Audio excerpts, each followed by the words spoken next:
Hi everybody, कैसे हैं आप लोग। आई होप आप सभी लोग अच्छे होंगे, सेफ होंगे एंड मोस्ट इंपॉर्टेंटली रेगुलरली पढ़ाई भी कर रहे होंगे। This is Ruchika and welcome to my channel. तो आज हम स्टार्ट कर रहे हैं one shot video of chapter 4 of micro economics, that is consumer's equilibrium indifference curve analysis. इससे पहले हम 3 चैप्टर्स का वन शॉट वीडियो कर चुके हैं, जिसमें हमने पूरे ही चैप्टर को एक ही वीडियो में कवर किया है। ऐसा नहीं है कि हम एक चैप्टर को अगर एक ही वीडियो में कवर कर रहे हैं पूरे चैप्टर को, तो हम कुछ चीज़ें स्किप कर रहे हैं। हमने सारी ही चीज़ें डिटेल में पढ़ी हैं पर शॉर्ट में पढ़ी है, सारी चीज़ें मैंने बोर्ड पे लिख के नहीं पढ़ाई है, ठीक है। तो अब हम बात करेंगे आज के वीडियो में हम चैप्टर 4 कवर करेंगे पूरा। इससे पहले वाले चैप्टर का अगर आपको याद हो, कंज्यूमर्स इक्विलिब्रियम जो हमने पढ़ा था, यूटिलिटी एनालिसिस 3rd चैप्टर, उसमें हमने पढ़ा था कि हम यूटिलिटी को कैसे मेजर करते हैं, ठीक है। और उसके साथ में हमने कंज्यूमर्स इक्विलिब्रियम के बारे में पढ़ा था। अब यूटिलिटी का जो कॉन्सेप्ट है वो 2 इकोनॉमिस्ट ने दिया था, आपको याद हो तो, एक थे हिक्स और एक थे मार्शल। तो पिछले चैप्टर में हमने मार्शल के अकॉर्डिंग यूटिलिटी को पढ़ा था कि मार्शल ने बोला था भाई यूटिलिटी को ना 1 2 3 4 ऐसे करके मेजर कर सकते हो नंबर्स में, जो कि टोटली मतलब इम्प्रैक्टिकल है। आप किसी भी चीज़ से मिलने वाले सेटिस्फैक्शन को ऐसे 1 2 3 करके कैसे गिन सकते हो, नहीं है ना पॉसिबल। आप बस रैंक कर सकते हो, आप बता सकते हो कि अच्छा मेरे को फर्स्ट नंबर पे ना ये चीज़ पसंद है, फिर सेकंड नंबर पे ये, तो आपने क्या किया, रैंक कर दिया। या फिर आप कम ज़्यादा बता सकते हो कि ये चीज़ मुझे ज़्यादा पसंद है, ये चीज़ मुझे कम पसंद है, तो आप बस मोर और लेस करके बता सकते हो। और ऐसा वाला कॉन्सेप्ट दिया था किसने, हिक्स ने। तो मार्शल का अपन ने पिछले चैप्टर में पढ़ लिया, चैप्टर 3 में। इस वाले चैप्टर में हम हिक्स के अकॉर्डिंग पढ़ेंगे। हिक्स ने बताया कि भाई नहीं, तुम ना, उन्होंने मार्शल का जो कॉन्सेप्ट था ना उसको क्रिटिसाइज़ किया। उन्होंने कहा कि आपने बिल्कुल टोटली इम्प्रैक्टिकल आपने कॉन्सेप्ट दिया है 1 2 3 करके मेजर करने का। हम यूटिलिटी को, किसी भी चीज़ से मिलने वाले सेटिस्फैक्शन को नहीं गिन सकते हैं 1 2 3 में कार्डिनल नंबर्स में, हम उसको ऑर्डिनली मेजर कर सकते हैं, यानी कि हम सिर्फ उसको रैंक करेंगे और इस तरीके से हम यूटिलिटी को मेजर कर सकते हैं। मतलब बस रैंक कर लेंगे, कम या है या ज़्यादा है, ऐसे करके, ठीक है। अब इसी में अब जब हम ये चैप्टर पढ़ रहे हैं तो हम ये सारी चीज़ें हिक्स के अकॉर्डिंग पढ़ेंगे कि भाई उन्होंने बस कम ज़्यादा करके बताया है, कोई भी 1 2 3 जैसा कुछ भी नहीं है इस चैप्टर में। तो अब इस चैप्टर में हमको क्या करना है, हमने पिछले चैप्टर में हमने अलग पढ़ा था कंज्यूमर्स इक्विलिब्रियम, आपको याद हो तो। इसमें हम कैसे पढ़ेंगे, इंडिफरेंस कर्व के थ्रू पढ़ेंगे कि इंडिफरेंस कर्व के थ्रू हम कैसे मेजर कर सकते हैं किसी भी कंज्यूमर का इक्विलिब्रियम पॉइंट। तो इसमें हम इंडिफरेंस कर्व के बारे में पढ़ेंगे और फिर हम बजट लाइन के बारे में पढ़ेंगे, और दोनों को मिला करके, इंडिफरेंस कर्व और बजट लाइन दोनों को मिला करके आपका बन जाता है, मतलब उन दोनों को मिला के हमको मिलता है कंज्यूमर का इक्विलिब्रियम पॉइंट। वो हम चीज़ें डिराइव करेंगे। सबसे पहले हम इंडिफरेंस कर्व एनालिसिस, शॉर्ट में हम इसे आईसी एनालिसिस बोलेंगे, इंडिफरेंस कर्व आईसी एनालिसिस के कुछ बेसिक अजम्पशंस हैं, ठीक है। Assumptions of IC analysis. अब ये जो आईसी एनालिसिस है ना, इसके कुछ बेसिक अजम्पशंस हैं जिस पर ये पूरी थियोरी जो दी है हिक्स ने कंज्यूमर का इक्विलिब्रियम फाइंड करने की, वो वर्क करती है। तो कुछ बेसिक अजम्पशंस हैं। सबसे पहला अजम्पशन है कि money income of the consumer is given, ठीक है। जो कंज्यूमर की मनी इनकम है वो गिवन है और वो चेंज नहीं हो रही है। मतलब जितनी, अगर वो 80 रुपये कमा रहा है तो 80 रुपये ही रहेगी, अगर वो 100 रुपये कमा रहा है तो 100 रुपये रहेगी, तो वो चेंज भी नहीं होगी, ठीक है। दूसरा है कि जो कंज्यूमर है ना, consumer spends his income on the purchase of 2 goods, ठीक है। वो सिर्फ 2 ही गुड्स खरीद रहा है और कोई गुड्स ही नहीं खरीदेगा, सिर्फ 2 गुड्स खरीदेगा। और वो कैसे गुड्स होंगे, वो एक दूसरे के सब्सटीट्यूट्स होंगे, ठीक है, which are substitutes of each other. Substitutes आपको लोगों को पता ही है, ऐसे गुड्स जो एक दूसरे को चेंज सब्सटीट्यूट कर सकें, एक दूसरे की जगह ले सकें, एक दूसरे को रिप्लेस कर सकें, like T and coffee and all, ठीक है। ये हो गए आपके 2 अजम्पशंस। तीसरा अजम्पशन है कि the consumers preference is well defined, ठीक है। ये मैं अभी आपको एक एक करके समझाती जाऊंगी सारे चीज़ें। ये है 3rd आपका अजम्पशन, कंज्यूमर की जो प्रेफरेंस है ना वो वेल डिफाइंड है। चौथा है आपका कि more of a good gives more satisfaction to the consumer, ठीक है। ज़्यादा से ज़्यादा अगर जब वो गुड कंज्यूम करेगा तो उसको ज़्यादा सेटिस्फैक्शन मिलेगा। और लास्ट आपका जो क्या कहते हैं अजम्पशन है, वो है कि कंज्यूमर क्या है, रैशनल बीइंग है। Consumer is a rational be. अब देखो एक एक करके फटाफट समझते हैं। मनी इनकम क्या है? मनी इनकम गिवन है कंज्यूमर की कि भाई वो 100 रुपये कमा रहा है और वो कांस्टेंट रहेगी, चेंज नहीं होगी। दूसरा है कि जो कंज्यूमर है ना वो अपनी इनकम को सिर्फ 2 गुड्स पे खर्च करेगा, 2 के अलावा वो 2 से ज़्यादा नहीं खरीदेगा, ना ही 2 से कम खरीदेगा, 2 खरीदेगा सिर्फ, ठीक है। और क्या है, वो दोनों ही गुड्स एक दूसरे के सब्स्टिट्यूट होंगे, लाइक टी एंड कॉफ़ी हो गया आपका, ठीक है, जेल पेन, बॉल पेन, तो ये क्या है, एक दूसरे के सब्स्टिट्यूट हैं। तीसरा है कि जो कंज्यूमर की प्रेफरेंस है ना वो वेल डिफाइंड है, मतलब कंज्यूमर को पता है कि उसकी प्रेफरेंस क्या है। अगर वो जो 2 गुड्स खरीद रहा है, मैंने अभी बोला ना, मान लो ये 2 गुड्स हैं कोई और ये एक दूसरे के सब्स्टिट्यूट्स हैं, तो वो उसको पता है कि अगर उसने बहुत टाइम से एक गुड का कंजम्पशन नहीं किया है या फिर कम कर रहा है तो उसको उसकी जो डिज़ायर की इंटेंसिटी है ना वो उसके लिए बढ़ जाएगी। और अगर किसी गुड का कंजम्पशन उसने बहुत ज़्यादा किया हुआ है, बहुत टाइम से कर रहा है या लगातार कर रहा है, तो उसकी जो डिज़ायर की इंटेंसिटी है वो कम हो जाएगी। जैसे मान लो आप बहुत टाइम से आपने बाहर का कुछ नहीं खाया, जंक फूड जैसा कुछ भी नहीं खाया, आप डेली घर की सब्जी रोटी खा रहे हो, तो आपने क्या किया, जो जंक फूड है बाहर का या फिर स्ट्रीट फूड कह लो, तो वो उसका ना आपको उसके लिए जो आपकी डिज़ायर की इंटेंसिटी है वो बहुत ज़्यादा होगी, ठीक है। क्यों? क्योंकि आपने बहुत टाइम से कंज्यूम नहीं किया या फिर कम कंज्यूम कर रहे हो उसको, तो कम कंजम्पशन जिसका कर रहे हो तो उसकी इंटेंसिटी जो है डिज़ायर की वो ज़्यादा होगी। और जो चीज़ें आप ज़्यादा कंज्यूम कर रहे हो, जैसे घर की सब्जी रोटी डेली खा रहे हो, तो उसकी जो डिज़ायर की इंटेंसिटी है वो कम होगी, आपका मन कम किया करेगा, यार अब नहीं खाना, डेली हम ये लौकी तोरई ये सब चीज़ें खा रहे हैं, तो ऐसा इसमें उसकी जो प्रेफरेंस है ना उसको पता है, राइट। चौथा क्या है कि जब वो ज़्यादा जिस गुड का कंजम्पशन करेगा उससे उसको ज़्यादा सेटिस्फैक्शन मिलेगा। तो जिस गुड का वो कंजम्पशन ज़्यादा कर रहा है उसके लिए डिज़ायर तो कम होगी, पर उसी गुड से मिलने वाला सेटिस्फैक्शन उसको ज़्यादा मिलेगा। आप कोई चीज़ ज़्यादा खाते हो तो आपको ज़्यादा वो मिलता है ना, सेटिस्फैक्शन मिलता है कि नहीं, ज़्यादा मज़े आते हैं। और फिर फिफ्थ हो गया आपका लास्ट, कि कंज्यूमर एक रैशनल बीइंग है, उसे पता है उसको अपनी इनकम कैसे खर्च करनी है, उसको 2 गुड्स में ही खर्च करना है, वो पूरी इनकम को अच्छे से एलोकेट कर देगा। तो ये हो गए 5 आपके अजम्पशंस ऑफ आईसी एनालिसिस। अब हम समझते हैं कि आईसी है क्या, इंडिफरेंस कर्व क्या है। इंडिफरेंस कर्व को समझने से पहले हमको समझना पड़ेगा, एक होता है हमारा इंडिफरेंस सेट, ठीक है। इंडिफरेंस सेट क्या है? इंडिफरेंस सेट कुछ नहीं है, मतलब एक काइंड ऑफ टेबल है।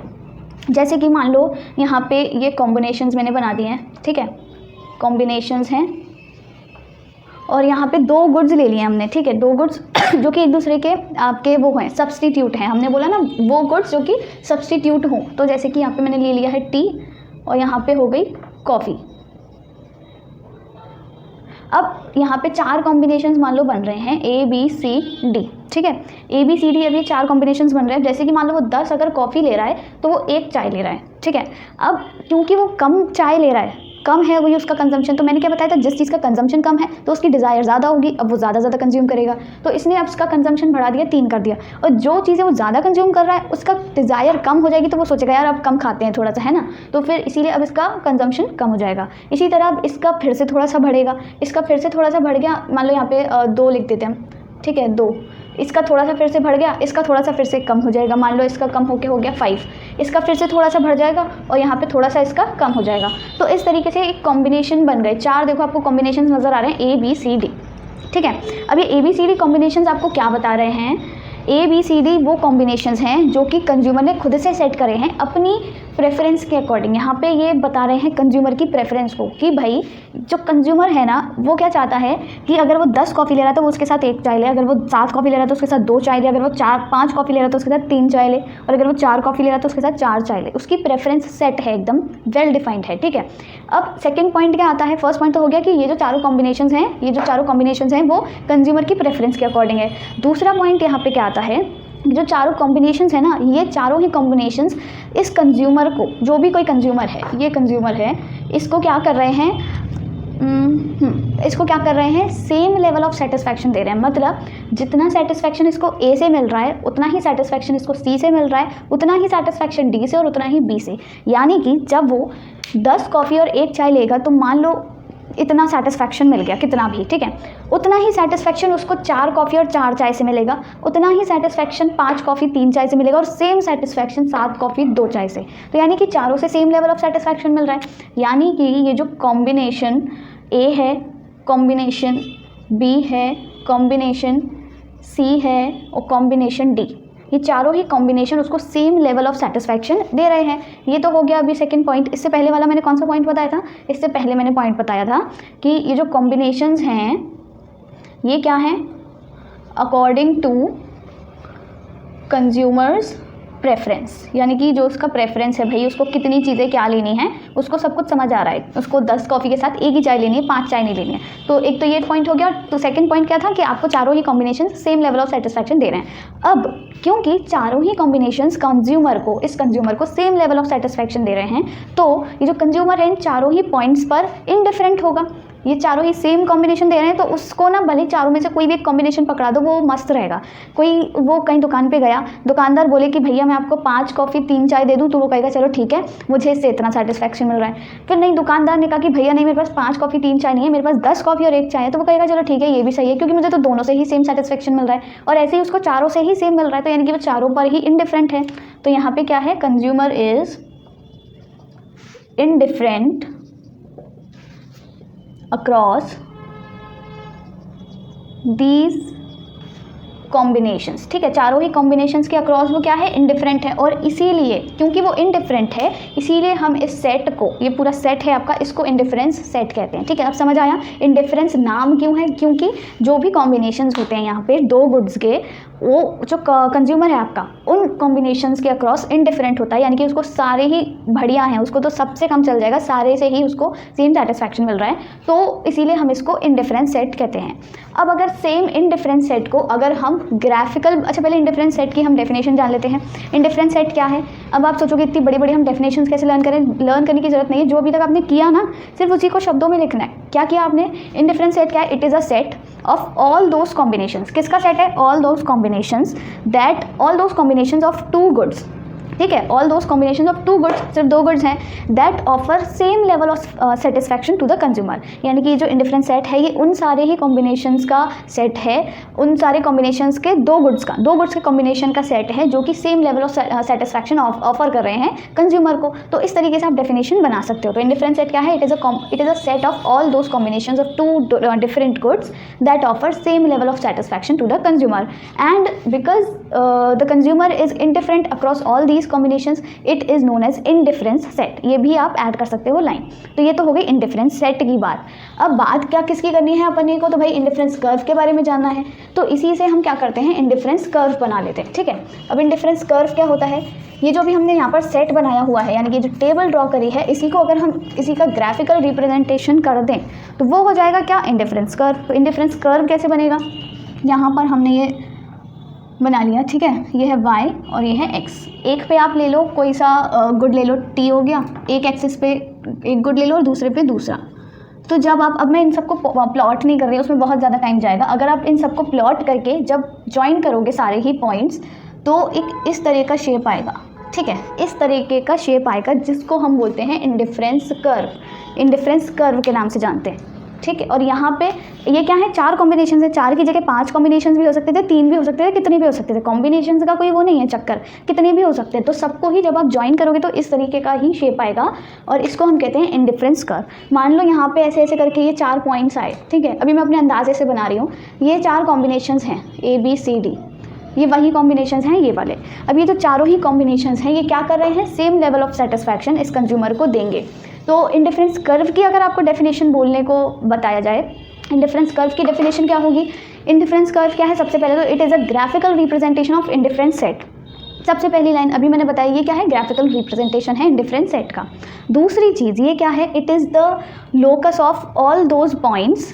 ये क्या है, सारे ही पॉइंट्स का एक लोकस है, या फिर it is the curve of all those points showing different combinations. वो पॉइंट्स क्या कर रहे हैं, ये चारों पॉइंट्स डिफरेंट कॉम्बिनेशन शो कर रहे हैं। ठीक है, it is the curve of all those points showing different combination of 2 goods offering the same level of satisfaction to the consumer. तो इस तरीके से आप डेफिनेशन भी अपनी बना सकते हो, खुद से रटने की ज़रूरत नहीं है। रटना क्या है, सिर्फ एक ये रटना है। इसमें भी क्या, बस ये कुछ 4 कॉम्बिनेशन अज्यूम कर लो, उसकी डिजिट्स लर्न कर लो फटाफट से, जिससे कि आप ये बना लो, इससे आप इसकी डेफिनेशन बना लेना, इसी से आप कर्व बना लेना, कर्व की डेफिनेशन बना लेना, और कुछ भी नहीं रटना है। तो इसी के साथ आपका फर्स्ट टॉपिक खत्म होता है, जिसमें हमने पढ़ा इंडिफरेंस सेट क्या होता है, इंडिफरेंस कर्व क्या होता है। राइट, अब हम मूव करते हैं हमारे नेक्स्ट टॉपिक पर। So our next topic is properties of indifference curve. अब इंडिफरेंस कर्व के बारे में हमने जान लिया है, उसकी कुछ प्रॉपर्टीज़ होती हैं जो हमको जानना बहुत ज़रूरी है, उसी के बेसिस पर हम ये अपना एनालिसिस कर पाएंगे। तो सबसे पहले हम IC की यानी कि इंडिफरेंस कर्व की प्रॉपर्टीज़ जान लेते हैं। सबसे पहली प्रॉपर्टी है IC स्लोप्स डाउनवर्ड। ठीक है। जो हमारा इंडिफरेंस कर्व है वो डाउनवर्ड स्लोपिंग होता है। देखो अभी हमने जस्ट अभी इसका शेप देखा था, वो कैसा होता है, कुछ इस तरीके से होता है, ठीक है। जो हमारा IC है वो इस तरीके का शेप है, यानी कि वो डाउनवर्ड स्लोपिंग है। ये तो समझ आ रहा है हमको, ये है Y, ये है X। अब मान लेते हैं हम यहाँ पे कोई दो गुड्स ले लेते हैं, जैसे कि आपका यहाँ पे हो गया मैंगो, ठीक है, Y एक्सिस पे, और यहाँ पे हो गया ऑरेंज, राइट। अब यहाँ पे हमने कोई दो पॉइंट्स भी ले लिए हैं, ये है पॉइंट A, ये है पॉइंट B। अब इस पॉइंट A और B पर हम दो कॉम्बिनेशंस ले रहे हैं, ठीक है। ये है पॉइंट A, ये है पॉइंट B। तो जब हम इनको ऐसे मिलाते हैं, यहाँ पे मान लो हमारे पास कोई भी दो डिजिट्स हैं, जैसे कि ये है यहाँ पर 5, ये है 3, और ये है 2, ये है 3। तो पहला कॉम्बिनेशन हमारा क्या है, कॉम्बिनेशन A, जहाँ पर हम 5 मैंगोज कंज्यूम कर रहे हैं और 2 ऑरेंजेस कंज्यूम कर रहे हैं। और कॉम्बिनेशन B हमारा क्या दिखा रहा है कि भाई हम 3 मैंगो और 3 ऑरेंज कंज्यूम कर रहे हैं। अब हमारी प्रॉपर्टी क्या है कि IC डाउनवर्ड स्लोपिंग है। IC डाउनवर्ड स्लोपिंग है, मतलब एक तो slopes downward from left to right. एक तो लेफ़्ट टू राइट ये डाउनवर्ड स्लोपिंग है, ये आपको दिख ही रहा है, ठीक है, लेफ़्ट से राइट की तरफ जा रहा है।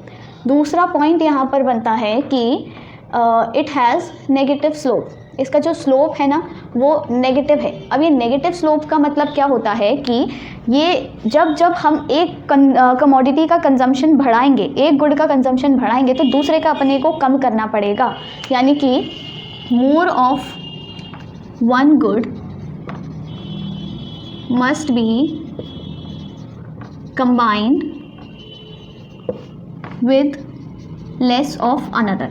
जब हम एक को बढ़ा रहे हैं तो हमको दूसरे का कम करना ही पड़ेगा। अब इसके पीछे का रीज़न क्या है, क्या ऐसा नहीं हो सकती कि अगर हम एक कमोडिटी का कंजम्पशन बढ़ाएं तो दूसरी का कम ना करना पड़े, उतनी की उतनी कर लें। यानी कि पहले अगर हम 5 मैंगो और 2 ऑरेंजेस कंज्यूम कर रहे हैं, अब हम चाहते हैं कि ऑरेंजेस को बढ़ा दें। ऑरेंज अपन ने 2 से 3 कर दिए, तो क्या ऐसा नहीं हो सकता कि मैंगो हम अभी भी 5 कंज्यूम करें। मैंगो हमने यहाँ पे कम क्यों किए हैं, 5 से 3 करने का रीज़न क्या है, इसके पीछे का रीज़न क्या है, जो भी हमने याद है इससे पहले हमने अजम्पशन पढ़ा था, consumers preference is well defined. याद है, आप वीडियो पीछे करके देखो, उसमें उस जो लाइन लिखी थी ना मैंने, the consumers preference is well defined.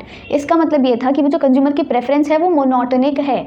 Monotonic मतलब जैसे कि मान लो ये कॉम्बिनेशन A है, ठीक है, ये कॉम्बिनेशन हमको कुछ सेटिस्फैक्शन दे रहा है, ठीक है, कुछ लेवल ऑफ सेटिस्फैक्शन दे रहा है, और ऐसे ही हमको B दे रहा है। और हमने अभी क्या पढ़ा है कि A और B दोनों ही पॉइंट्स बराबर लेवल ऑफ सेटिस्फैक्शन देंगे, क्योंकि ये एक ही IC पर हैं। अभी हमने पढ़ा था ना, IC पे जितने भी पॉइंट्स हैं वो सेम लेवल ऑफ सेटिस्फैक्शन देंगे।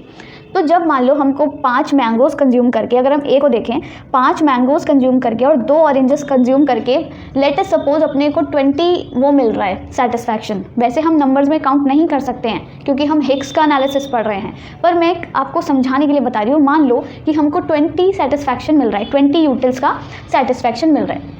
अब क्या किया, हमको चाहिए थे ऑरेंजेस ज़्यादा। अब जब ज़्यादा ऑरेंजेस चाहिए होंगे तो ऑरेंज हमने दो की जगह क्या कर दिए, 3 बढ़ा दिए। तो यहाँ पे हमारा सेटिस्फैक्शन का लेवल भी तो बढ़ जाएगा। 20 से मान लो कितना हो गया, 25 हो गया, ठीक है। अब हमने अभी जस्ट क्या पढ़ा था कि A और B पे भाई सेम लेवल ऑफ सेटिस्फैक्शन होता है, तो ये 20 और ये 25 कैसे हो सकता है, इनको बराबर करना पड़ेगा। अब इनको बराबर करने के लिए हमने जब ऑरेंज बढ़ाया तो हमको यहाँ से मैंगो कम करना पड़ेगा, जिससे कि ये बराबर आ जाए। क्योंकि वो 5 से 3 हो गया, तो 3 मैंगोज खा के तो ऑब्वियसली कम सेटिस्फैक्शन मिलेगा। 5 से आपको ज़्यादा मिल रहा था तो 3 से कम मिलेगा। अब जब वो सेटिस्फैक्शन कम हो गया तो इस पॉइंट पे वो 25 की जगह वापस 20 पर आ गया। ये रीज़न है हमारा किसका, इसका, कि अगर हमको एक गुड का कंजम्पशन बढ़ाना है तो दूसरे का कम करना ही पड़ेगा। अब आपको समझ आया होगा कि ये ऐसा क्यों लिखा हुआ है। तो इसीलिए यहाँ पे जो IC है ना वो हमारा डाउनवर्ड स्लोपिंग होता है। और डाउनवर्ड स्लोपिंग का मतलब क्या है, सिर्फ ये वाली लाइन कि more of one good must be combined with less of another good. एक का कंजम्पशन बढ़ाना है तो दूसरे का कम करना ही पड़ेगा, जिससे कि जितने भी पॉइंट्स आपको नजर आ रहे हैं IC पर, उन पर जो लेवल ऑफ सेटिस्फैक्शन है वो सेम रहे। क्योंकि हमने पढ़ा ही यही था कि सेम लेवल ऑफ सेटिस्फैक्शन मिलता है, इसीलिए तो इसको इंडिफरेंस कर्व कहते हैं। तो ये तो हो गया आपकी फर्स्ट प्रॉपर्टी। अब यहाँ से एक और चीज़ हम समझ सकते हैं, वो है कॉन्सेप्ट आपका स्लोप ऑफ IC का स्लोप निकालना जान सकते हैं। अभी जस्ट हमने यहाँ पे पढ़ा ना स्लोप्स डाउनवर्ड, इसका जो स्लोप है वो नेगेटिव है। तो स्लोप है कहाँ, कैसे निकालना है ये तो समझना पड़ेगा। स्लोप का फॉर्मूला क्या होता है, delta y upon delta x, ठीक है, ये है स्लोप का फॉर्मूला। यानी कि जितनी आप y की क्वांटिटी में चेंज कर रहे हो divided by change in the quantities of commodity x। तो आप y की क्वांटिटी में देखो, अगर हम इस एग्जाम्पल को ही देखें, y की क्वांटिटी में आपका कितना चेंज आ रहा है यहाँ, y की क्वांटिटी में आपका इतना चेंज आ रहा है, यानी कि 5 से 3 हो गई, तो आप ऊपर लिख दोगे 5 - 3, ठीक है।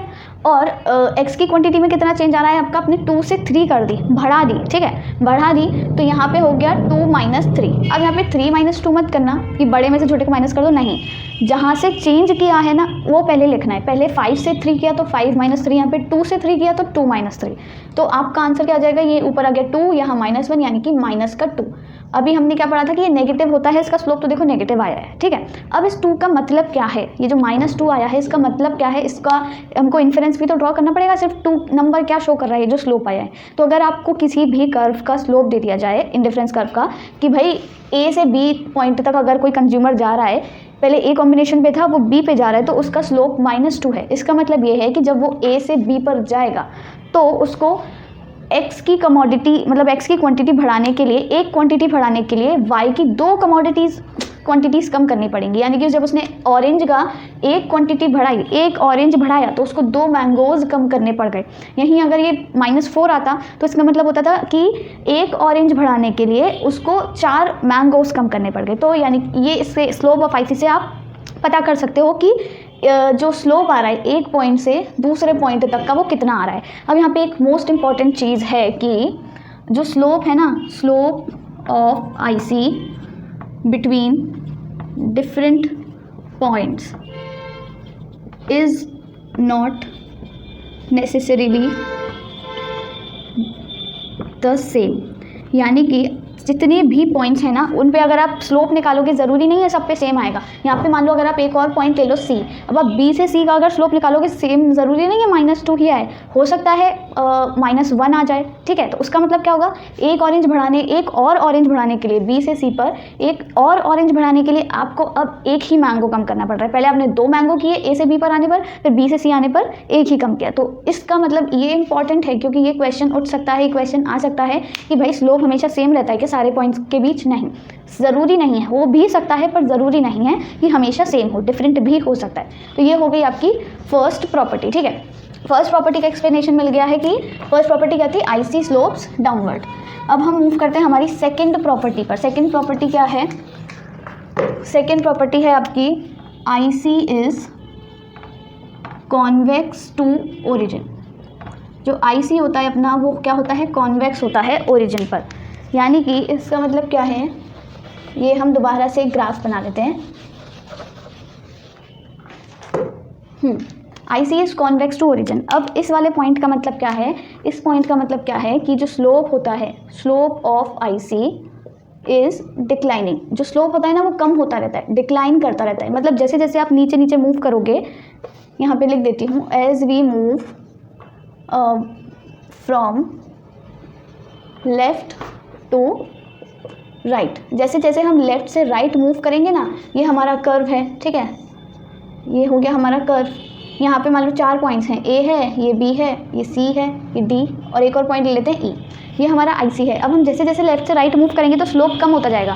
पहले मान लो इतने से इतने पॉइंट का स्लोप आया -1.5, इतने से इतने पॉइंट का स्लोप आएगा, इतने से इतने एरिया का स्लोप आ जाएगा आपका, कम आएगा थोड़ा, जैसे -1 आ गया, इतने से इतने का आ जाएगा आपका क्या कहते हैं -0.5 आ गया, तो आपका क्या है, कम होता जा रहा है, ठीक है। स्लोप का जो माइनस का मत देखना, ये मत सोचना कि नेगेटिव साइन में ये बड़ा होता है और ये छोटा होता है, नहीं, हम सिर्फ न्यूमेरिकल वैल्यू देख रहे हैं। तो 1.5 तो बड़ा ही है ना, तो ये कम होता जाएगा, ऐसे ऐसे कर करके कम होता जाएगा स्लोप।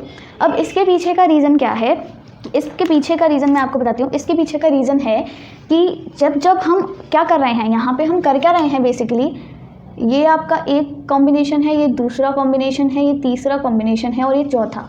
तो हम यहाँ पे क्या कर रहे हैं, y की जो क्वांटिटीज़ हैं उनको कम कर रहे हैं, x की क्वांटिटी को बढ़ा रहे हैं। y की अपने कम की, x की बढ़ाई, यानी कि y की क्वांटिटी को हम सब्सटीट्यूट कर रहे हैं x की क्वांटिटीज़ के लिए, है ना। और ये जो सब्सटीट्यूट करने का रेट होता है ना वो कम होता जाता है। यानी कि हम जब y कम कम करते जाएंगे, हमने पहले A से B पर आने के लिए y को कम किया, फिर हमने B से C पर आने के लिए y को कम किया, फिर हमने C से D पर आने के लिए भी y को कम किया। तो ये जो अपन कम कम करते जा रहे हैं ना, ये कम करने का रेट रेट कम होता जा रहा है। यानी कि जब जब आप y को कम करोगे तो हर बार कम कम करोगे। जैसे कि ये है आपका x, ये है y, ठीक है। हम एक एग्जाम्पल ले लेते हैं, शुरू से समझाती देखो। यहाँ पे आपका एक छोटा सा एग्जाम्पल है।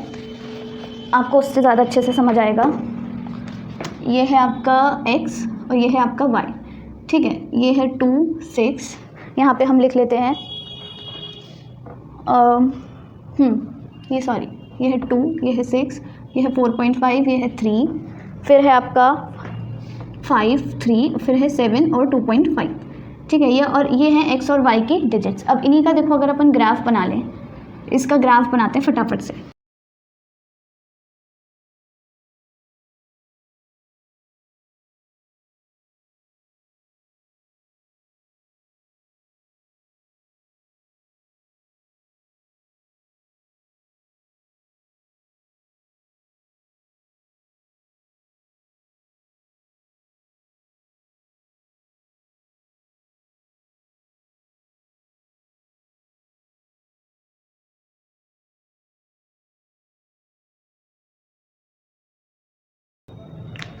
तो अब तैयार हो गया हमारा इंडिफरेंस कर्व, ठीक है। ये कॉम्बिनेशंस थे, यानी कि जब कंज्यूमर 2x खरीद रहा है तो वो 6y खरीद रहा है, और जब उसने x की एक क्वांटिटी बढ़ाई 3 तो उसने y की कम कर दी, 4.5 कर दी, यानी कि 1.5 कम कर दी, ठीक है। तो ये देखो आपको कॉम्बिनेशन यहाँ पे नज़र आ रहे हैं A B C और ये D, ठीक है। ये हो गया फर्स्ट कॉम्बिनेशन। सेकेंड आपका क्या है 3 और 4.5 ये, और थर्ड क्या है आपका 5 और 3, 5 और 3, और फोर्थ आपका है 7 और 2.5। यहाँ पे थोड़ा सा ही टेढ़ा जा रहा है, ऐसे करके यहाँ आएगा और 7, ठीक है। ये यहाँ पे आके मिल जाएगा। अब देखो अगर हम हर पॉइंट का बीच का स्लोप निकालें, स्लोप A से B तक का, A से B तक का अगर अपन स्लोप निकालें तो उसने क्या किया है 6 से 4.5 पर आ गया, 6 से 4.5 तक आ गया, यानी कि कितने का 1.5 का उसने लॉस किया। ये हो गया 1.5, और B पॉइंट पर वो 2 से 3 पर आ गया। A से B पर जब आया तो 2 से 3 पर आ गया, यानी कि 2 - 3 यानी कि -1, तो स्लोप आ गया आपका 1.5 पहले पॉइंट पर A से B पर। अब जब हम निकालेंगे slope from B to C, जब हम B से C तक का स्लोप निकालेंगे तो क्या किया उसने, B पर कितना था 4.5 और C पे आके कितना हो गया 3, 4.5 - 3 यानी कि 1.5, और B से C तक मूव करने पर x में क्या चेंज आया 3 से 5 हो गया, यानी कि -2, यानी कि -2। इसका मतलब कितना हो गया ये 1.75, ठीक है, माइनस का 0.75। इसी तरह अगर हम दोबारा से स्लोप निकालें C से D तक का, C से D तक का स्लोप जब निकालेंगे तो y एक्सिस में y की क्वांटिटी में कितना चेंज आया 3 से 2.5 हो गया, 3 से 2.5 है ना, यानी कि कितना 0.5 का चेंज आया सिर्फ, और यहाँ पे कितना चेंज आया 5 से 7 यानी कि -2 यानी कि -0.25। अब अगर आप ये चीज़ें देखो, ये जो डिजिट्स है ना सिर्फ इनको देखना है, नेगेटिव साइन नहीं देखना है, सिर्फ डिजिट्स देखनी है। डिजिट्स क्या है 1.5 सबसे ज़्यादा, उससे कम 0.75 और उससे भी कम 0.25, यानी कि यहाँ पर तो है 1.5, यहाँ पर है 0.75, यहाँ पर है 0.25। इसका मतलब क्या है, अब मैंने अभी स्लोप का मतलब क्या बताया था कि x की क्वांटिटी में एक इंक्रीज़ करने के लिए, एक यूनिट इंक्रीज़ करने के लिए y की उसने कितनी कम करी है 1.5, यहाँ पे y उसने 1.5 कम किया, यहाँ पे उसने सिर्फ 0.75 किया, यहाँ पे सिर्फ 0.25 किया, तो स्लोप कैसा होता जा रहा है, कम होता जा रहा है। तो यानी कि IC जो है वो कॉन्वेक्स क्यों होता है ओरिजिन की तरफ, इसके पीछे अगर रीज़न आता है, क्वेश्चन आता है इस पर कि why is the IC convex to origin, तो ओरिजिन की तरफ वो कॉन्वेक्स क्यों है, क्योंकि उसका जो स्लोप होता है वो हमेशा डिक्लाइनिंग होता है, और ये जो डिक्लाइनिंग स्लोप होता है ना, इसको हम किस नाम से जानते हैं, डिमिनिशिंग MRS, यानी कि डिमिनिशिंग MRS। अब आप कहोगे MRS क्या है, MRS is marginal rate of substitution, यानी कि वो किस रेट पर सब्सटीट्यूट कर रहे हैं वो कम होता जा रहा है, ठीक है। यानी कि वो y जो कम कर रहा है ना, y को कम तो कर रहा है कंटिन्यूसली, पर जो कम करने की रेट है वो भी कम होती जा रही है, वो हर बार कम y की क्वांटिटीज़ कम कर रहा है। पहले सिर्फ उसने 1.5 क्वांटिटीज़ ही कम करी, फिर उसने 0.75, फिर उसने और भी कम कर दिया, भाई अब तो इतनी ही कम करूँगा, उससे ज़्यादा कम नहीं कर सकता मैं y को, ठीक है। तो ये हो गया आपका इसका रीज़न कि कॉन्वेक्स क्यों है ओरिजिन की तरफ। अब यहाँ पर देखो एक और इम्पॉर्टेंट पॉइंट आता है, सोचने वाली बात है कि जो MRS है ये डिमिनिशिंग ही क्यों होता है, यानी कि जो हमारा कंज्यूमर है वो हर बार जो y को कम कर रहा है वो कम क्यों करता जा रहा है, मतलब हर बार ही वो 1.5 क्यों नहीं कम कर रहा, हर बार ही वो 2 क्यों नहीं कम कर रहा, जो कम करने का रेट है वो कम क्यों करता जा रहा है। इसके पीछे का रीज़न क्या है, ये एक साइकोलॉजिकल रीज़न है जो कि किससे रिलेट करता है, जो हमने पिछले चैप्टर में डिमिनिशिंग मार्जिनल यूटिलिटी का लॉ पढ़ा था, law of DMU, diminishing marginal utility, उससे रिलेट करता है। कैसे? देखो हम अब क्या कर रहा है, वो उसने y की क्वांटिटीज़ कम करी, यहाँ पे कंज्यूमर ने 6 से 4.5 आ गया, y की क्वांटिटीज़ कम तो करी, और x की क्या करी, बढ़ा दी, 2 से 3 कर दी। अब जब वो b वाले पॉइंट पर है, वो क्या सोचेगा, उसने y की जब क्वांटिटी कम करी, तो हमने क्या पढ़ा है कि जब जब कोई कंज्यूमर y किसी भी कमोडिटी की क्वांटिटी कम करता है, उसका कम कंजम्पशन करता है, तो उसके लिए डिज़ायर उसकी बढ़ जाती है, और जब वो कंजम्पशन किसी चीज़ का ज़्यादा करेगा तो डिज़ायर कम हो जाएगी। अब वो ज़्यादा किसका कर रहा है कंजम्पशन, x का, x का कर रहा है, तो x की जो डिज़ायर है x के लिए, उसकी वो थोड़ी कम होगी तो सही, कम होगी, और y का क्योंकि वो कम करता जा रहा है, तो उसकी डिज़ायर उसके लिए बढ़ती जाएगी। तो हर बार जब वो कम करेगा तो थोड़ी थोड़ी कम करेगा। यहाँ पे उसने 1.5 कम किया, यहाँ भी उसने 1.5 कम किया, और यहाँ भी उसने कितनी, यहाँ पे 0.5 ही कम किया। तो हर बार वो सोचेगा कि यार मेरे को ना y यार मैं कम करता जा रहा हूँ, पर मैं अब थोड़ा कम करूँगा, क्योंकि x तो ज़्यादा होता ही जा रहा है, बढ़ता जा रहा है मेरे पास, x में एक्स्ट्रा खरीद ही रहा हूँ, तो x की उसकी डिज़ायर कम हो गई है, y की डिज़ायर उसकी बढ़ गई है। तो इसीलिए वो हर बार कम y की क्वांटिटीज़ ही कम करता है, जिससे कि हमारे जो MRS है ये डिमिनिशिंग होता है। डिमिनिशिंग MRS की वजह से स्लोप हमारा कॉन्वेक्स होता है। ठीक है, तो आपको दोनों के ही पीछे के रीजंस पता चल गए हैं। अगर इसके बाद भी कोई कन्फ्यूजन रहता है तो आप मुझे कमेंट कर सकते हो, या फिर आपको इंस्टाग्राम ID आपको नज़र आ रही होगी, आप वहाँ पर पर्सनली टेक्स्ट करके मुझसे चीज़ें, कोई भी क्वेश्चन पूछ सकते हो। अब नेक्स्ट हमारा आता है, अब ये 2 जो प्रॉपर्टीज़ थी, इनमें ना थोड़ा समझाने का ज़्यादा काम था, ज़्यादा थोड़ी टफ थी। अब इसके बाद हमारी 3 प्रॉपर्टीज़ और रह गई हैं, वो छोटी छोटी सी हैं, ईजिली आप समझ जाओगे। ठीक है, वो क्या है? थर्ड आपकी प्रॉपर्टी है higher IC shows higher level of satisfaction. जो हायर IC होता है वो हायर लेवल ऑफ सेटिस्फैक्शन को शो करता है। जैसे कि मान लो यहाँ पे हमारे पास ये कर्व है, ये इसे हम कहेंगे IC1। ठीक है, ये IC1 जो बनाया है, कंज्यूमर की कोई स्पेसिफिक इनकम है, मान लो अभी कंज्यूमर की इनकम है 100 रुपये, तो उस पर हमने बना दिया IC1। अब इसी तरह मान लो कंज्यूमर की इनकम बढ़ गई तो वो IC2 पे चला जाएगा, उसकी ज़्यादा इनकम बढ़ गई तो वो ज़्यादा एक्स परचेज करेगा, ज़्यादा वाई परचेज करेगा, तो उसकी कंज्यूमर की इनकम हो गई मान लो 150 रुपये, तो वो IC2 पे चला गया। अब कंज्यूमर की इनकम और ज़्यादा बढ़ गई तो वो IC3 पर चला गया, उसकी इनकम और बढ़ गई है, मान लो 270 रुपीज़ हो गई है, तो वो IC3 पर चला गया, और ऐसे ऐसे करके वो और IC4 पर चला जाएगा। तो ये जितने हायर IC है ना, वो हायर लेवल ऑफ सेटिस्फैक्शन देंगे उसको हमेशा। क्यों? क्योंकि अगर IC1 पे देखें तो वो इतनी तो x कंज्यूम कर रहा है और इतनी y कंज्यूम कर रहा है। ठीक है, ये हो गया x और ये हो गया y। अब अगर सेम IC पर, अगर मतलब नेक्स्ट IC पर जाएं अगर हम ऊपर तो मान लो वो x का कंजम्पशन अगर सेम भी रखे तो वो यहाँ पर पहुँच जाएगा, और y का तो बढ़ जाएगा ना, y का तो बढ़ गया, y1 हो गया। ठीक है, तो उसको हायर लेवल ऑफ सेटिस्फैक्शन मिलेगा हायर IC पे। सिमिलरली अगर वो अब क्या करे और आगे बढ़े, मान लो अब वो y का नहीं बढ़ा रहा है, वो सोच रहा है x का बढ़ा लेते हैं, तो y का तो उसने इतना ही रखा, इनकम बढ़ गई तो उसने x का मान लो बढ़ा दिया, तो y तो उसने इतना ही रखा पर x बढ़ा दिया, तो x का तो बढ़ गया, तो क्या होगा, फिर से सेटिस्फैक्शन बढ़ जाएगा। तो हायर लेवल ऑफ सेटिस्फैक्शन उसको मिलेगा जब वो हायर IC पे चला जाएगा। तो ये तो ईजी सा आपका कॉन्सेप्ट था जो आपको समझ आ गया होगा। नेक्स्ट क्या है, ICs don't intersect each other.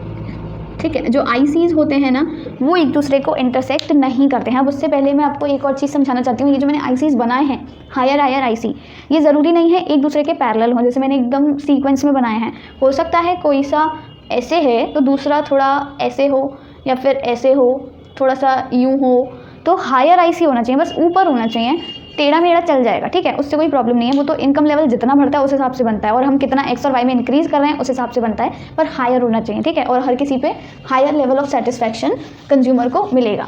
ये था हमारा थर्ड पॉइंट। अब फोर्थ क्या है कि जो ICs है ना वो एक दूसरे को इंटरसेक्ट नहीं करते। यानी कि मान लो आप कोई IC बना दो, एक तो हो गया ये और एक हो गया आपका ये। ठीक है, ये 2 ICs हो गए, ये IC1 है, ये IC2 है। अब ये जो IC1 आपको नज़र आ रहा है, इस पर एक पॉइंट है A और एक पॉइंट है B। सिमिलरली जो IC2 आपको नज़र आ रहा है ऊपर वाला, ये जो है, इस पर भी एक पॉइंट है A और एक पॉइंट है C, क्योंकि देखो A पॉइंट तो कॉमन है ना, दोनों IC पे आ रहा है, इस पर भी आ रहा है और इस पर भी आ रहा है। अब क्या है, आपने क्या शो करना है कि IC ना एक दूसरे को इंटरसेक्ट नहीं करते हैं। पर अभी के लिए हम एज्यूम कर लेते हैं, मान लो एक दूसरे को इंटरसेक्ट करते हैं, ठीक है, मान लो कि इंटरसेक्ट कर रहे हैं। अब क्योंकि इंटरसेक्ट कर रहे हैं तो क्या होगा, अगर हम IC1 को देखें, ठीक है, एट IC1 पे क्या है कि जो A से मिलने वाला सेटिस्फैक्शन है वो B के बराबर होगा, क्योंकि सेम IC पर हैं A और B, दोनों से सेम लेवल ऑफ सेटिस्फैक्शन मिलेगा। अब इसी तरह हम अगर IC2 को देखें तो क्या होगा, A से मिलने वाला सेटिस्फैक्शन C के बराबर होगा, क्योंकि A और C सेम IC पर हैं, ठीक है, तो A is equals to C हो जाएगा। दोनों से मिलने वाला सेटिस्फैक्शन बराबर है A और C से। अब यहाँ पर देखो A से मिलने वाला सेटिस्फैक्शन B के बराबर भी है, A से मिलने वाला सेटिस्फैक्शन C के बराबर भी है, तो इवेंचुअली B और C से मिलने वाला सेटिस्फैक्शन भी तो सेम होगा। तो ये क्या हो जाएगा, B और C के मिलने वाला सेटिस्फैक्शन सेम है। पर क्या ये पॉसिबल है, अभी तक जो हमने कथा पढ़ी है उसके अकॉर्डिंग अगर हम चलें तो क्या ये पॉसिबल है, B और C से मिलने वाला सेटिस्फैक्शन बराबर हो सकता है? नहीं, क्योंकि अभी इससे पहले वाले पॉइंट में तो अपन ने पढ़ा higher IC gives higher level of satisfaction. तो इस पॉइंट पर यहाँ पे तो देखो इतना X और इतना Y कंज्यूम कर रहा है, वो C पर क्या है, इतना X और इतना Y कंज्यूम कर रहा है, ठीक है, तो X की भी क्वांटिटीज़ बढ़ गई भाई, Y की भी बढ़ गई। और जब क्वांटिटीज़ अगर बढ़ गई, किसी चीज़ का कंजम्पशन बढ़ गया, हमने क्या पढ़ा है, कंजम्पशन बढ़ते ही सेटिस्फैक्शन ज़्यादा हो जाएगा। तो यहाँ पे B और C से मिलने वाला सेटिस्फैक्शन तो भाई अलग अलग हो गया, B से कम मिल रहा है और C से ज़्यादा मिल रहा है। तो इसीलिए हमने जो अज्यूम की थी ना ये चीज़ कि मान लेते हैं ये इंटरसेक्ट करते हैं, ये चीज़ गलत थी। तो इससे ये जो हमारी हाइपोथेसिस थी ये कैंसिल हो जाती है, और इसीलिए यहाँ पे क्या सही माना जाएगा कि भाई ये दोनों ठीक है, इंटरसेक्ट नहीं करते एक दूसरे को। तो ये सारी चीज़ें आपको याद रखनी है। अब एक लास्ट प्रॉपर्टी है इंडिफरेंस कर्व की। इंडिफरेंस कर्व की आखिरी प्रॉपर्टी क्या है कि ICs don't touch X axis और Y एक्सिस, ठीक है, यानी कि ना ही जो IC है ना, ये ना ही X एक्सिस को टच करेंगे, ना ही Y एक्सिस को। देखो अभी तक हमने जितनी बार भी इंडिफरेंस कर्व बनाया है बोर्ड पे, मैंने ना तो Y एक्सिस को टच करवाया ना X को करवाया, ठीक है, हमेशा इस तरीके से बनाया है, देखो ऐसे, ठीक है, ना ही तो यहाँ पे टच करवाया ना ही यहाँ पे। अब इसके पीछे का रीज़न क्या है, मान लेते हैं अगर वो Y को टच कर रहा है, Y को टच कर रहा है, इसका मतलब क्या हुआ, जो Y वाली कमोडिटी है, Y एक्सिस पे जो कमोडिटी है उसका कंजम्पशन तो ज़ीरो हो गया। और अगर वो इसी तरह मान लो X को टच कर रहा है तो उसका मतलब क्या हुआ कि जो X एक्सिस पे कमोडिटी है उसका कंजम्पशन ज़ीरो हो गया। पर असम्पशन में हमने क्या पढ़ा था, याद है, असम्पशन में हमने ये पढ़ा था कि जो कंज्यूमर है वो दोनों गुड्स का कंजम्पशन करेगा जो कि सब्सटीट्यूट्स होंगे। तो दो गुड्स तो होने ही चाहिए, ऐसा नहीं है कि वो एक ही एक खाता जाए, है कि नहीं, और दूसरा खाए ही ना। और ऐसा भी नहीं है कि वो X पे जो है फर्स्ट कमोडिटी उसी को खाए दूसरी को खाए ही ना, ये हो ही नहीं सकता। तो इसीलिए ये चीज़ें प्रैक्टिकली पॉसिबल ही नहीं है, वो दोनों गुड्स का कंजम्पशन करता है जैसा कि हमने अजम्पशन में पढ़ा था। और इसीलिए जो इंडिफरेंस कर्व है ना ही वो X एक्सिस को टच करता है ना ही Y एक्सिस को टच करता है। तो इसी के साथ आपका कंप्लीट होता है कि ये वाला टॉपिक कि हमने प्रॉपर्टीज़ पढ़ ली हैं इंडिफरेंस कर्व की, इंडिफरेंस कर्व के बारे में समझ लिया, इंडिफरेंस कर्व की प्रॉपर्टीज़ भी पढ़ ली हैं। अब हम मूव करते हैं हमारे नेक्स्ट टॉपिक पर। अब हमारा नेक्स्ट टॉपिक है कंज्यूमर्स बजट, जिसमें कि हमको ब्रॉडली दो टॉपिक्स पढ़ने हैं, कंज्यूमर्स बजट, ठीक है। अब कंज्यूमर बजट के अंदर अपने को पढ़ना है एक तो बजट सेट और एक है बजट लाइन। ये दोनों चीज़ों के बारे में हमको पढ़ना है। उसके बाद हम निकालेंगे हमारे कंज्यूमर का इक्विलिब्रियम।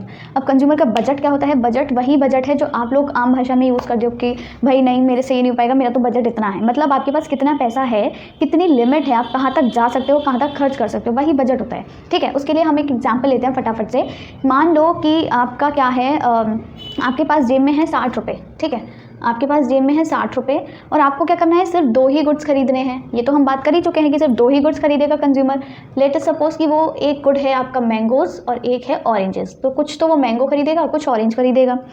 अब जैसे कि आपका क्या हो सकता है, यहाँ पे उसने कितने मैंगो खरीदे कितने ऑरेंज खरीदे उसका हमको हिसाब लगाना है। मान लो मैंगो का प्राइस है 2 रुपीज़ पर यूनिट, ठीक है, इसका है 1 रुपये पर यूनिट, यानी कि एक मैंगो 2 रुपये का है और एक ऑरेंज 1 रुपये का ही है। अगर वो सारे के सारे 60 रुपये, वो बाज़ार में गया अपने 60 रुपये लेके चला, अब उसने सारे के सारे 60 रुपये मान लो वो मैंगो खरीदने में लगा दे, तो कितने मैंगोज़ खरीद पाएगा भाई, एक मैंगो 2 रुपये का है तो 60 रुपये में कितने मैंगोज़ आ जाएंगे, 60/2 यानी कि 30 तो मैंगोज़ आ गए उसके। ऑरेंजेस कितने आ पाएंगे, 0, क्योंकि सारे ही पैसे उसने उस पर खर्च कर दिए, ठीक है, ये हो गया।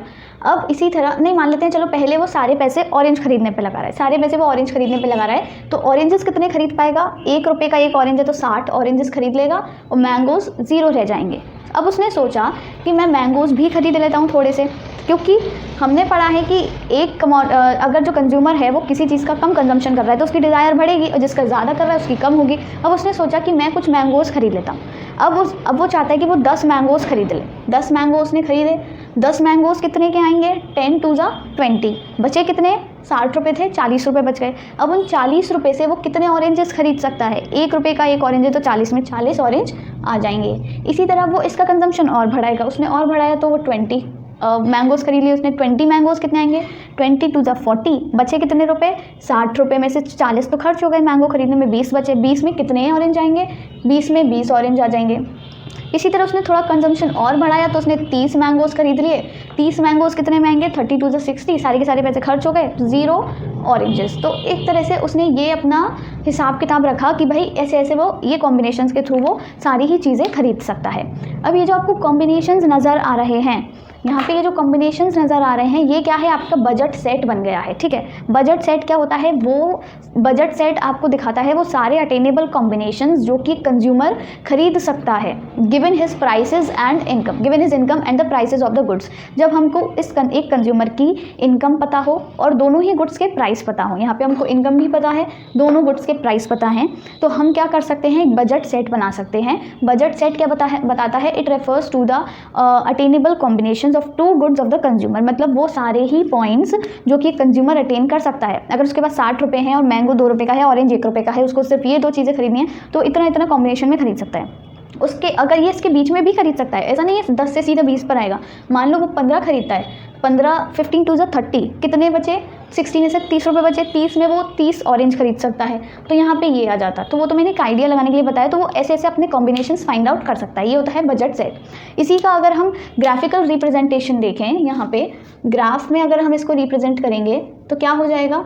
यहाँ पे तो है आपका मान लो ऑरेंज, ठीक है, ये है आपका मैंगो, अब ये है यहाँ तक 1 2 3 4 5 और ये थोड़ा ऊपर 6, ठीक है, 60 50 40 30 20 और ये 10। सिमिलरली यहाँ पे 1 2 3 4 5 ऐसे करके 10 20 30। अब यहाँ पे अगर हम देखें तो 0 पे 60 यानी कि यहाँ, 10 पे 40 यानी कि यहाँ इधर हो जाएगा, 20 पे 20 यानी कि थोड़ा सा इधर, और 30 पे 0 मतलब इधर। ठीक है, तो अगर हम इन पॉइंट्स को अगर ज्वाइन करेंगे तो हमको एक ही लाइन मिल जाएगी। ठीक है, थोड़ी सी टेढ़ी मेढ़ी लाइन हो गई है, मान लो ये इधर ही आ रहा है 30 पॉइंट। ठीक है, अब ये जो लाइन आपको नज़र आ रही है, इस पर 4 पॉइंट्स आपको नज़र आ रहे हैं, ये क्या है? ये चारों ही पॉइंट्स वो पॉइंट्स हैं जो यहाँ तक कंज्यूमर अटेन कर सकता है। यहाँ पे देखो 0 तो वो मैंगोज़ खरीद रहा है, 60 ऑरेंजेस खरीद रहा है। यहाँ पे इस पॉइंट पे वो 0 ऑरेंजेस और 30 मैंगोज़ खरीद रहा है। इसका मतलब क्या है कि ये आपको एक बजट सेट कर देता है। ठीक है, ये जो बजट सेट है इसी को हमने यहाँ पे इस लाइन में, इस कर्व में इसको ग्राफिकली रिप्रेजेंट किया है। अब ये जो बजट सेट है ना, इसकी एक इक्वेशन भी होती है, बजट सेट की एक इक्वेशन भी होती है जिसको हम बजट इक्वेशन नाम से ही बोलते हैं। बजट इक्वेशन क्या है आपकी?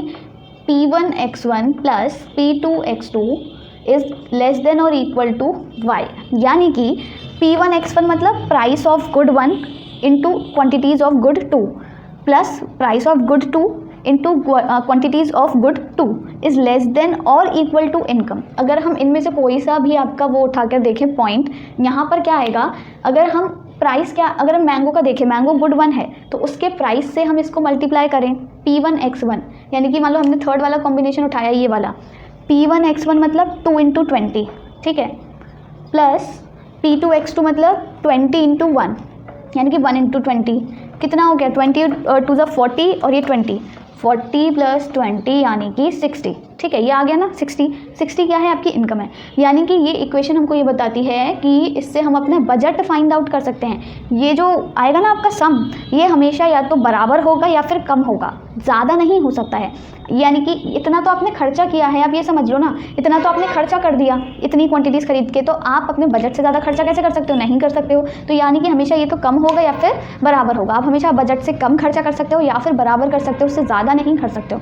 इसीलिए हम इसको और क्या बोलते हैं? इस बजट सेट को, बजट सेट को हम और किस नाम से जानते हैं? Budget constraint. कॉन्स्ट्रेंट मतलब क्या होता है, एक लिमिट। तो ये हम पे एक लिमिट ही तो सेट कर रहा है कि भाई 60 रुपये तक ही खर्च कर ले, 60 से ज़्यादा नहीं करना है, या तो कम कर या 60 कर, पर 60 से ज़्यादा होएगा ही नहीं, क्योंकि फ्री में हमें कोई ना तो मैंगो दे रहा है ना कोई ऑरेंज। तो इसीलिए यहाँ पे हम इसको बजट कॉन्स्ट्रेंट नाम से भी जानते हैं। और अब ये जो हमने इसका ग्राफिकल रिप्रेजेंटेशन किया था, इसको हम किस नाम से जानते हैं, बजट लाइन। ठीक है, ये क्या है, बजट लाइन, या फिर इसको और हम किस नाम से जानते हैं, प्राइस लाइन। बजट लाइन भी बोल सकते हो, प्राइस लाइन भी बोल सकते हो। तो ये बजट लाइन हम पे एक लिमिट लगा देती है कि आप इतना ही, एक कमोडिटी की इतनी इतनी क्वांटिटीज़ ही खरीद सकते हो।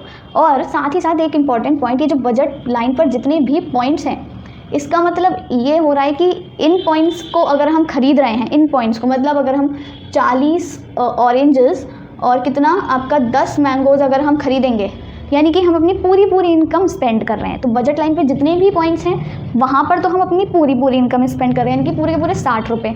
अगर बजट लाइन के अंदर कोई भी पॉइंट है, उसका मतलब है कि हम अपने बजट से थोड़ा सा कम स्पेंड कर रहे हैं, इसीलिए मैंने लेस देन और इक्वल टू लिखा है। ठीक है, ये हो गया। अब पॉइंट आता है, बजट लाइन को हम बजट लाइन क्यों कहते हैं। बजट लाइन को हम बजट लाइन इसीलिए ही कहते हैं क्योंकि हमको एक बजट दे देती है कि हमें इतना इतना ही स्पेंड करना है, इससे ज़्यादा नहीं करना है। अब इसे हम प्राइस लाइन क्यों कहते हैं।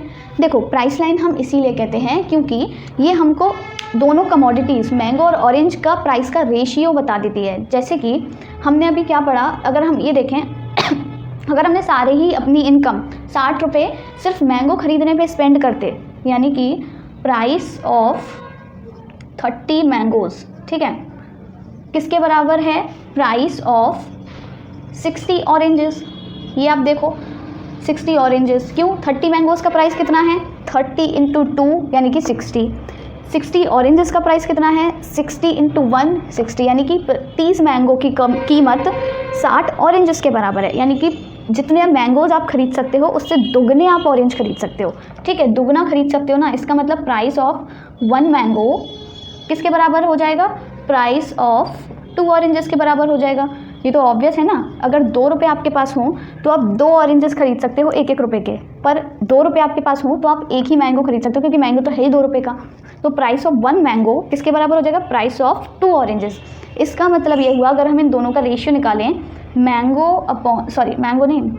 ऑरेंज अपॉन मैंगो, इन दोनों के अगर हम प्राइस का P1 अपॉन P2 करें, ये है P1, ठीक है, ये है P1 और ये है P2, तो कैसे होगा, 2/1 यानी कि 2।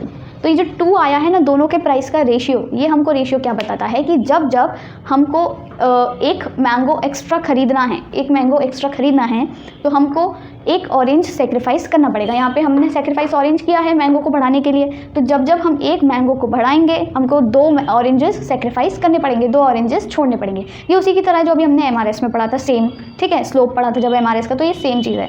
तो ये आपको समझ आ गया होगा कि इसको हम प्राइस लाइन क्यों कहते हैं, क्योंकि हमको दोनों के प्राइसेस का रेशियो बताती है, इसीलिए हम इसको प्राइस लाइन बोलते हैं। तो ये हो गया आपका एक कॉन्सेप्ट। अब यहाँ पे एक और चीज़ आती है कि attainable and non attainable points. जैसे कि लेट अस सपोज आपकी एक बजट लाइन है, ठीक है, ये आपकी एक बजट लाइन है। यहाँ पे क्या था, 60 था और यहाँ पे 30 था। अब इस लाइन पर जितने भी पॉइंट्स हैं और इसके अंदर जितने भी पॉइंट्स हैं, ये सारे ही पॉइंट्स क्या हैं, फीजिबल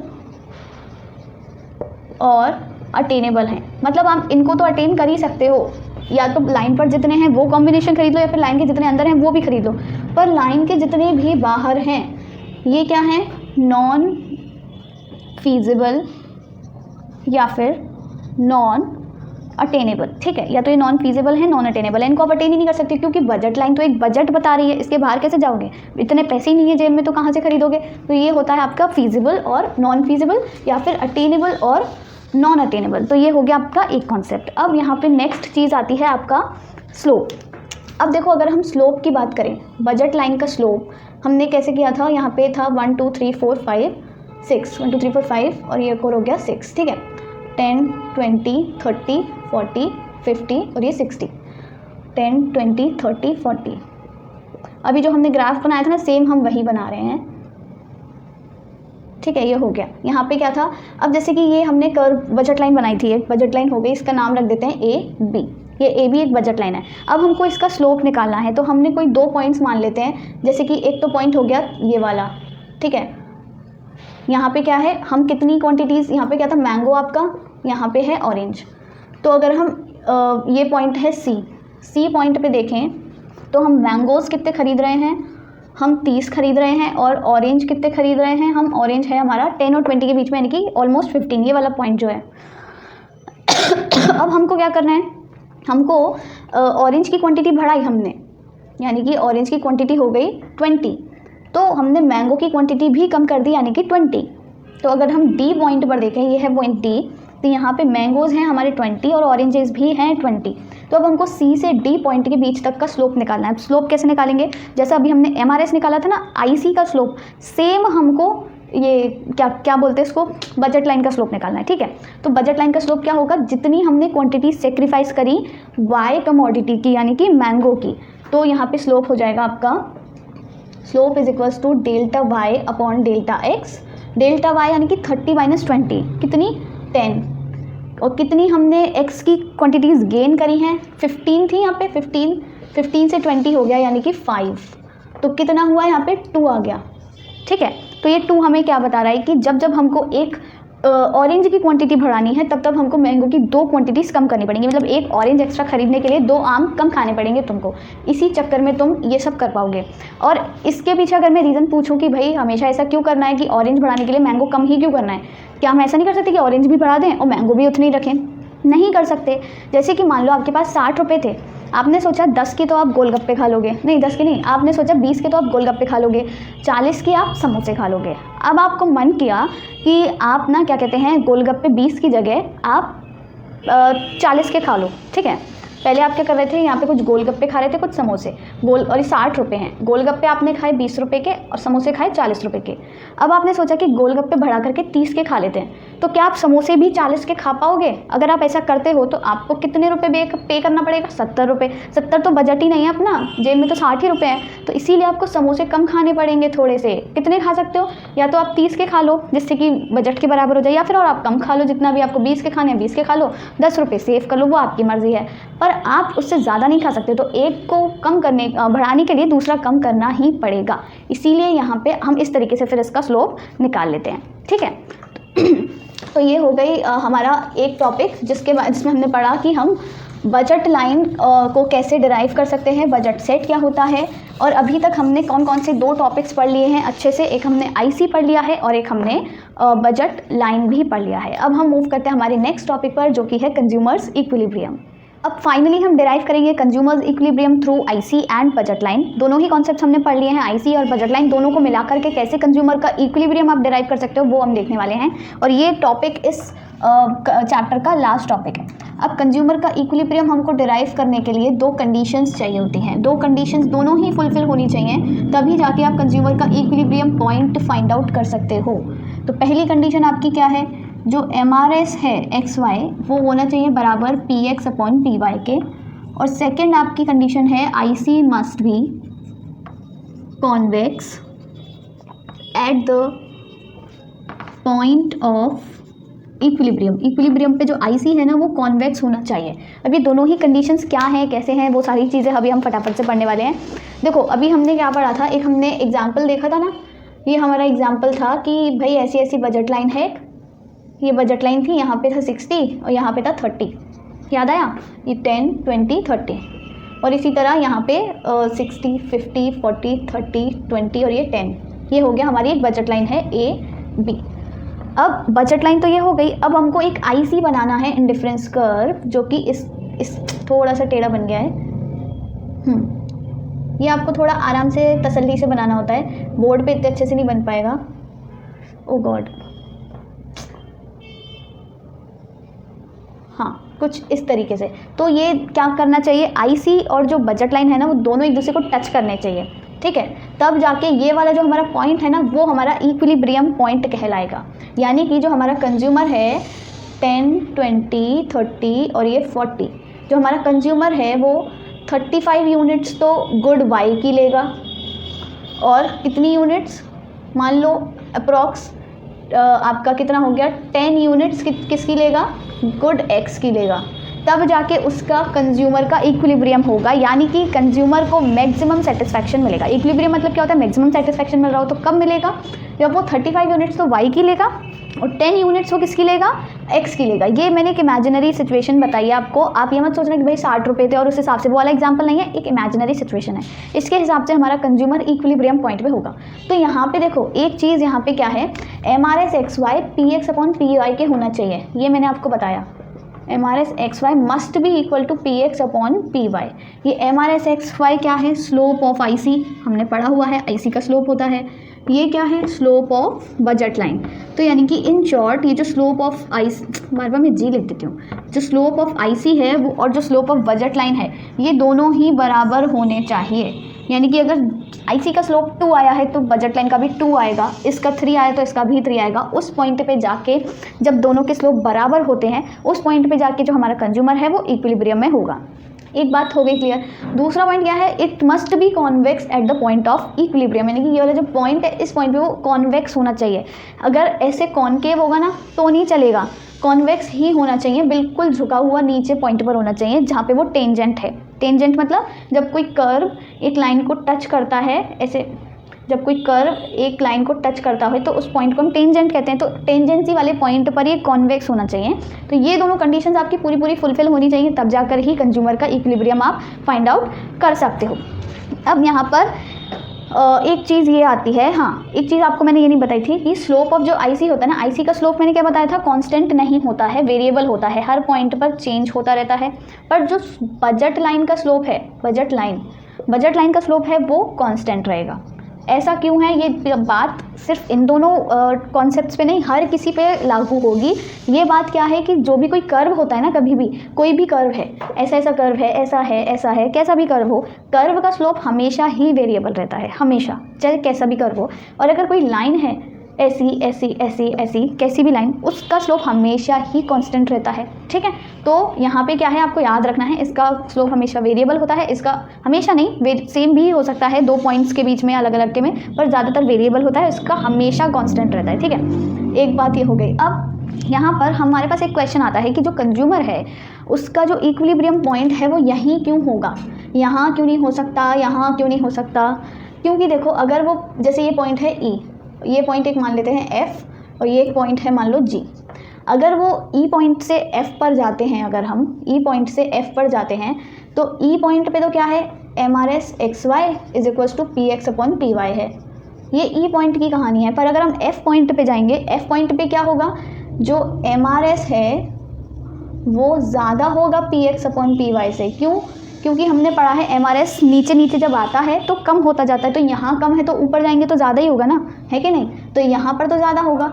इधर पॉइंट पे अगर हम बात करें तो यहाँ पे MRS कम होगा PX/PY से। तो बराबर कहाँ हो रहा है, सिर्फ एक पॉइंट पर जहाँ पे दोनों ही कर्व्स यानी कि बजट लाइन और IC दोनों मीट कर रहे हैं, एक दूसरे को टच कर रहे हैं, और उस पॉइंट पर जो IC है वो कॉन्वेक्स है। तो ये आपकी 2 सिचुएशंस हैं, आई मीन जो कंडीशंस हैं, ये दोनों ही फुलफिल होनी चाहिए, then only you can find consumer's equilibrium through IC analysis. तो ये था आपका IC एनालिसिस, जिसमें आपने समझा IC क्या होता है, आपका बजट लाइन क्या होता है, और दोनों को मिला करके कंज्यूमर का इक्विलिब्रियम आप कैसे ही फाइंड करोगे ये आपने समझ लिया है। तो इसी के साथ आपका ये चैप्टर ख़त्म होता है। अगर आपको इससे रिलेटेड और कोई भी क्वेरी है इस चैप्टर से रिलेटेड, आप कमेंट कर सकते हो। अगर आपको कमेंट नहीं करना है तो आपको स्क्रीन पर इंस्टाग्राम ID नज़र आ रही होगी, आप उस पर पर्सनली टेक्स्ट भी कर सकते हो, I will definitely answer. And अगर आपको वीडियो अच्छा लगा हो so do give it a like and do not forget to subscribe to my channel. Thank you.